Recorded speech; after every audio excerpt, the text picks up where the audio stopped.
by claiming a right to Syria's oil. President Donald Trump has added more complexity, as well as additional U.S. forces and time, to an American military mission he has twice declared he was ending so the troops could come home. Extending the mission to secure eastern Syria's oil fields happens to fit neatly with the Pentagon's view, supported by some Trump allies in Congress, that a full withdrawal now could hasten a revival of the Islamic State group, even after the extremists lost their leader, Abu Bakr al-Baghdadi, in a U.S. raid. The military acknowledged on Thursday that an army unit with armored vehicles, including Bradley infantry carriers, is now operating in the Deir el-Zor oil region. It did not say how many soldiers are being added there, but officials have said the eventual force there likely will be about 500, including roughly 200 who had been there even before Trump was persuaded to revise his plan for a near-total withdrawal, which he announced on October 14. Trump has offered varying descriptions of the military's role in eastern Syria. On October 25 he said,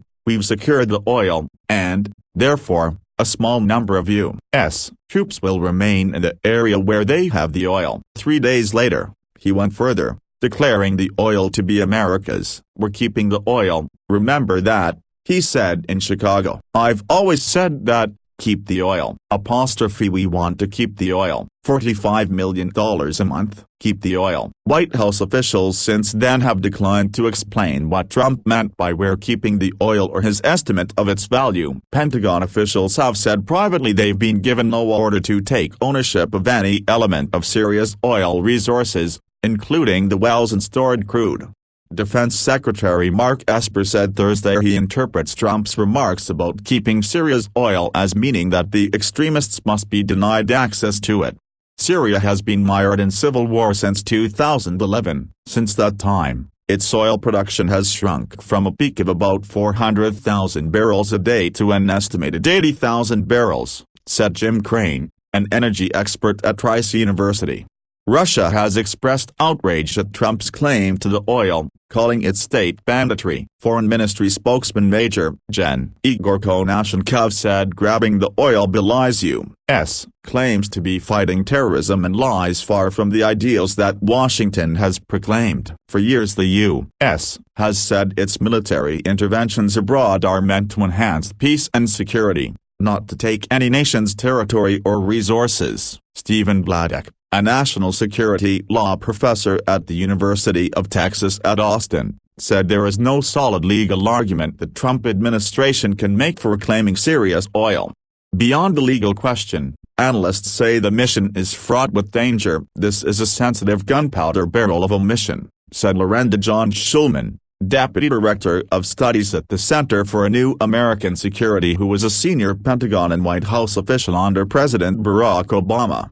U.S. forces are being sent with only the shakiest possible legal authorization, knowing their commander-in-chief may change his mind as he has multiple times in the past, she said, adding that an oil grab is what many in the Middle East have long suspected is the purpose of U.S. wars. Trump also has said he wants a U.S. oil company to enter eastern Syria to invest in restoring oil production. Private experts, however, say that is problematic. The modest size of the resource, risk of conflict, and legal obstacles to investment from U.S. sanctions make it unlikely that a U.S. oil major would find it commercially attractive to invest in the Syrian oil sector, said Jason Bordoff, director of an energy policy center at Columbia University.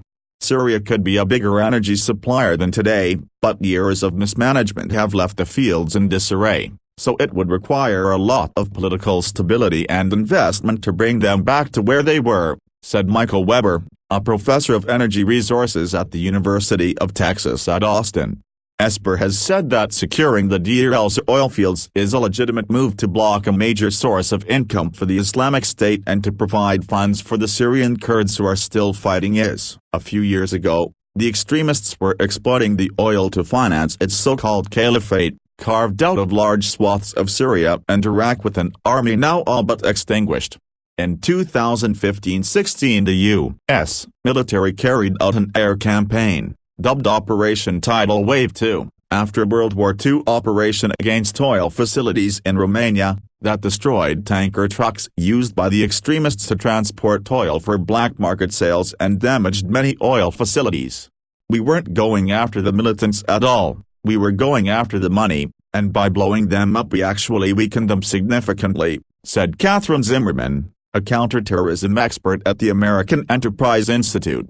Denying them access to resources like the oil is a way that we're going to need to fight them, she added. Since then, U.S.-supported Syrian Kurdish forces have controlled the oil, supported by a small contingent of U.S. troops. A quiet arrangement has existed between the Kurds and the Syrian government, whereby Damascus buys the surplus through middlemen in a smuggling operation that has continued despite political differences. The Kurdish-led administration sells crude oil to private refiners, who use primitive homemade refineries to process fuel and diesel and sell it back to the administration.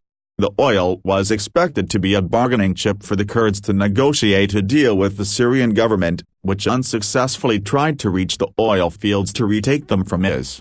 Esper told reporters the mission in Deir el-Zor includes blocking potential Russian and Syrian army efforts to probe that region, east of the Euphrates River, and challenge the American presence. A few days earlier, U.S. officials had contacted Russian authorities to question a massing of Syrian and Russian forces on the opposite side of the Euphrates, a buildup that suggested a potential confrontation. In February 2018, a group of several hundred Russian mercenaries fired artillery near U.S. forces in the oil region, and the Americans responded by killing many of them. Trump himself has acknowledged the potential for a fight over the oil. We're leaving soldiers to secure the oil, he said Sunday, and we may have to fight for the oil. It's okay, maybe somebody else wants the oil, in which case they have a hell of a fight. The oil